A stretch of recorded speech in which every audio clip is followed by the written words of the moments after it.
দেখুন, ছোটবেলা থেকে কি কি অভ্যেস আপনি প্র্যাকটিস করছেন তার উপর নির্ভর করছে আপনি বড় হয়ে সেই প্র্যাকটিসটার কি ধরনের অ্যাডভান্সমেন্ট আপনি করতে পারেন। যেমন ছোটবেলায় আমি স্ট্যাম্প কালেকশন করতে পছন্দ করতাম, বড়বেলায় আমি সস কালেকশন করতে পছন্দ করি। এবার এগুলো হচ্ছে ফ্রির জিনিস যেটা আমি ছাড়তে পারি না। বাঙালি হিসেবে বাঙালিদের দোষ দিয়ে লাভ কি, করছি তো আমি। মানে আমি নিজে যখন ফ্রিতে কিছু পাই সেটা ফেলে দেব, ওরকম মন আমি করতে পারি না। দুনিয়ার যেখান থেকে যা সস পাই সব আমি ড্রয়ের মধ্যে ফেলে দিই। এবার ড্রয়ার বেচারা জবাব দিয়ে দিয়েছে, মুখই বন্ধ হচ্ছে না, তাই বের করে আছি। প্রয়োজনীয় সস রাখিব, অপ্রয়োজনীয় সস ফেলিব।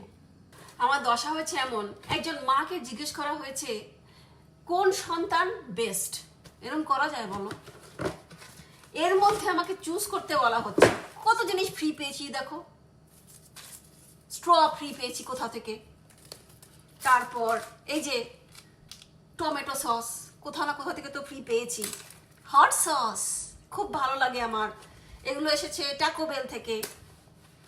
আর কি আছে এখানে, এই দেখো ডায়াবলো সস, কত রকমের। বুলডাক, মেয়ে হয়তো নুডলস খেয়েছে, বুলডাকের সসটা ইউজ করেনি, ফেলে দিয়েছে, সেগুলোকে আমি কালেক্ট করে রেখেছি। কোথাও থেকে হয়তো পেয়েছি সুগার, র সুগার আমি পছন্দ করি, রেখে দিয়েছি। আর কি কি আছে এখানে,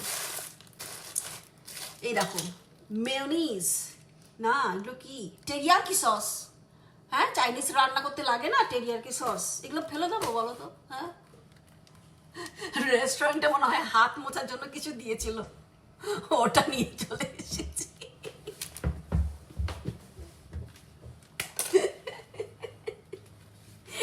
কোনোদিনও ইউজ হবে না, তাও নিয়ে এসেছি, চরিত্র খারাপ। এর মধ্যে থেকে যেই সসগুলো রাখবো বলে ভেবেছি সেটা হচ্ছে সয়া সস। এই পাউচগুলো প্যান্ডাতে দেয়, বেশ কাজে লাগে। মাঝে মাঝে বাচ্চাদের স্কুলে দিতে হয় না, সয়া সস কুচ করে নিয়ে নেবে।